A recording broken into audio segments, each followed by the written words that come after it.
ಕಾಂಗ್ರೆಸ್ ಅಭ್ಯರ್ಥಿ ಸಮರ್ಥ್ ಪರವಾಗಿ ಅವರ ತಾಯಿಯಾದಂಥ ಡಾಕ್ಟರ್ ಪ್ರಭಾ ಮಲ್ಲಿಕಾರ್ಜುನ್ ಅವರು ಈಗ ಪ್ರಚಾರ ನಡೆಸಿರುವಂಥದ್ದು, ಮನೆ ಮನೆಗೆ ತಿರುಗಿ ಮತಬೇಟೆಯನ್ನು ನಡೆಸಿರುವಂಥದ್ದು. ಅವರಿದ್ದಾರೆ, ಕೇಳೋಣ ಯಾವ ಥರ ರೆಸ್ಪಾನ್ಸ್ ಸಿಗ್ತಾ ಇದೆ ಅಂತೆ.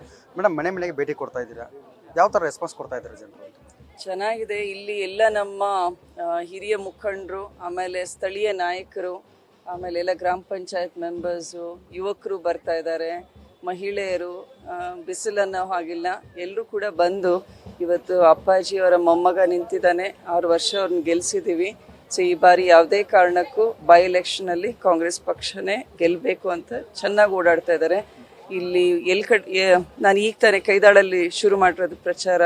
ಸೊ ಅಲ್ಲಿ ಆ ಕರೆ ನಿಮ್ಮ ಕಡೆನೆ ಅಂತ ವಿಶ್ವಾಸದಿಂದ ಅವರು ಕೂಡ ಹೇಳ್ತಾ ಇದ್ದಾರೆ. ಮೇಡಮ್, ಜನರೆಲ್ಲ ಯಾವ ಥರ ಏನಾದರೂ ಸಮಸ್ಯೆಗಳಿಗೆ ಯಾರು ಹೇಳಲ್ಲ, ಯಾಕಂದ್ರೆ ಆಗಿರ್ತವೆ ಅಥವಾ ಶಿಫ್ಟೆಡ್ ವಿಲೇಜಸ್ ಇರುತ್ತೆ, ಹಳೆ ಊರಿರುತ್ತೆ, ಅಲ್ಲಿರುವಂತಹ UGD ಸಮಸ್ಯೆಗಳು ಹೇಳ್ತಾರೆ.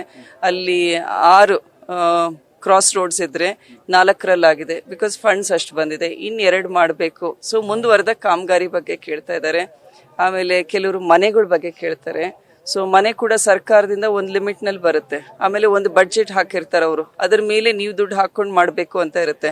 ಅವ್ರಿಗೆ ಅದು ಬೇಡ, ಅವರಿಗೆ ಜಾಗ ಬೇಕು, ಮನೆ ಕಟ್ಸ್ಕೊಡ್ಬೇಕು ಸರ್ಕಾರ. ನಾವು ಕೂಲಿ ಮಾಡೋರಮ್ಮ, ನಾವು ಹೆಂಗೆ ಜಾಗ ಸ್ವಂತ ಜಾಗ ಎಲ್ಲಿದೆ, ನೀವು ಮನೆ ಕಟ್ಸಕ್ಕೆ ದುಡ್ಡು ಕೊಡ್ತೀರಾ ಅಂದ್ರೆ ಸ್ವಂತ ಜಾಗ ಬೇಕಲ್ಲ ಅಂತ ಕೇಳ್ತಾರೆ. ಸೊ ಅದು ಕೂಡ ನಮ್ ಗಮನದಲ್ಲಿದೆ, ಸರ್ಕಾರಕ್ಕೂ ಕೂಡ ಗಮನದಲ್ಲಿದೆ.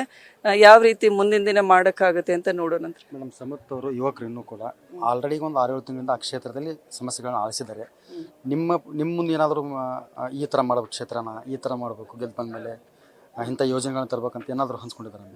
ಈಗ ಸಮರ್ಥ್ ಅವರು ಕೂಡ ಅವ್ರದ್ದು ಪ್ರತಿ ಕ್ಯಾಂಡಿಡೇಟು ಒಂದು ಮ್ಯಾನಿಫೆಸ್ಟೋ ಬಿಡುಗಡೆ ಮಾಡ್ತಾರೆ, ಪ್ರಣಾಳಿಕೆಯನ್ನ. ಅದನ್ನು ಕೂಡ ಮುಂದಿನ ದಿನದಲ್ಲಿ ಬಿಡುಗಡೆ ಆಗುತ್ತೆ. ಅದರಲ್ಲಿ ಎಜುಕೇಶನ್ ಬಗ್ಗೆ, ಸ್ಪೆಷಲಿ ಗವರ್ಮೆಂಟ್ ಸ್ಕೂಲ್ನಲ್ಲಿ ಬರೋರೆಲ್ಲ ಬಡ ಮಕ್ಕಳು.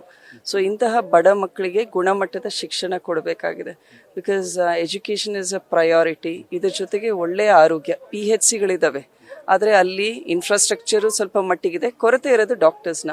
ಅದು ಕೂಡ ಸರ್ಕಾರದಲ್ಲಿ ತೀರ್ಮಾನ ಆಗಿ ಹೆಚ್ಚಿನ ಕಾಲೇಜಸ್ಸಿಗೆ ಅನುಮತಿ ಕೊಟ್ಟಿದ್ದಾರೆ. ಮತ್ತು ಡಾಕ್ಟರ್ಸ್ PGs ಅವ್ರದ್ದು ಕೂಡ ನಂಬರ್ಸ್ ಜಾಸ್ತಿ ಮಾಡ್ತಾ ಇದ್ದಾರೆ at the central level.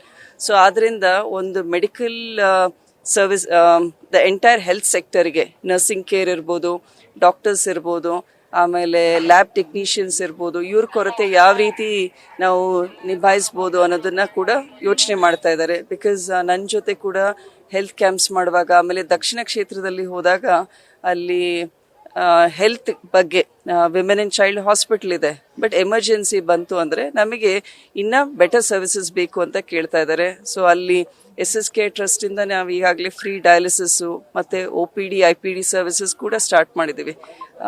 Paediatric department, ಆಮೇಲೆ ಮೆಡಿಸಿನ್ ಡಿಪಾರ್ಟ್ಮೆಂಟ್ ಶುರು ಆಗಿದೆ, ಎಮರ್ಜೆನ್ಸಿ ಡಿಪಾರ್ಟ್ಮೆಂಟ್ ಶುರು ಆಗಿದೆ, ಜೊತೆಗೆ ಆ್ಯಂಬುಲೆನ್ಸ್ ಸರ್ವಿಸಸ್ ಕೂಡ ಕೊಡ್ತಾ ಇದ್ದೀವಿ. ಏನಾರ ಎಮರ್ಜೆನ್ಸಿ ಕ್ರಿಟಿಕಲ್ ಕೇರ್ ಇತ್ತು ಅಂದರೆ ಅವರನ್ನು CG ಆಸ್ಪತ್ರೆ ಇರ್ಬೋದು ಅಥವಾ ಮೆಡಿಕಲ್ ಹಾಸ್ಪಿಟಲ್ಸ್ ಅಲ್ಲಿ ಕರ್ಕೊಂಡು ಹೋಗ್ಲಿಕ್ಕೆ.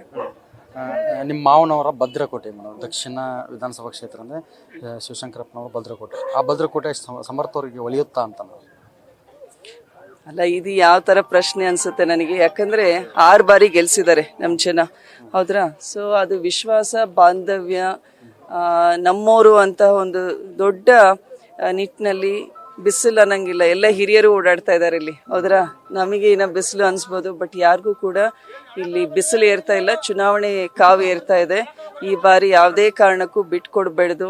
ನನಗೆ ಒಂದೇ ಪ್ರಾಬ್ಲಮ್ ಏನು ಅಂದರೆ, ವಾಟ್ಸಾಪ್ನಲ್ಲಿ, ಸೋಷಿಯಲ್ ಮೀಡಿಯಾದಲ್ಲಿ ಇಶ್ಯೂಸ್ ಮಾಡಿಕೊಂಡು ಪ್ರಚಾರ ಮಾಡ್ತಾ ಇದೆಲ್ಲ, ಅದು ಸರಿಯಲ್ಲ. ಸ್ಥಳೀಯವಾಗಿ ಏನು ಮುಂದೆ ಅಭಿವೃದ್ಧಿ ಮಾಡ್ತೀರಾ, ಇಲ್ಲಿ ಏನೇನು ಆಗಿದೆ, ಜನರ ಸಮಸ್ಯೆ ಏನು, ಅದಕ್ಕೆ ಪರಿಹಾರ ಏನಿದೆ, ಅದ್ರ ಬಗ್ಗೆ ಮಾತಾಡ್ರಿ. ಅದನ್ನ ಬಿಟ್ಟು ಇಶ್ಯೂಸ್ನ ವಾಟ್ಸ್ಆ್ಯಪ್ನಲ್ಲಿ ರೀಲ್ ಮಾಡೋದು, ಅದನ್ನ ಕಂಪ್ಯಾರಿಟಿವ್ನಲ್ಲಿ ಮಾಡೋದು, ಅದು ಸೂಕ್ತ ಅಲ್ಲ ಅಂತ ನನ್ನ ಅನಿಸಿಕೆ. ಮೇಡಮ್, ಕೊನೆಯದಾಗಿ ಎಷ್ಟು ಮತಗಳ ಅಂತರದಿಂದ ಸಮರ್ಥ್ ಅವರು ಗೆಲ್ತಾರೆ? ಅದು ನಾನು ಅವ್ರನ್ನೇ ಕೇಳ್ರಿ, ಎಷ್ಟ್ರಲ್ಲಿ ಗೆಲ್ತಾರಪ್ಪ?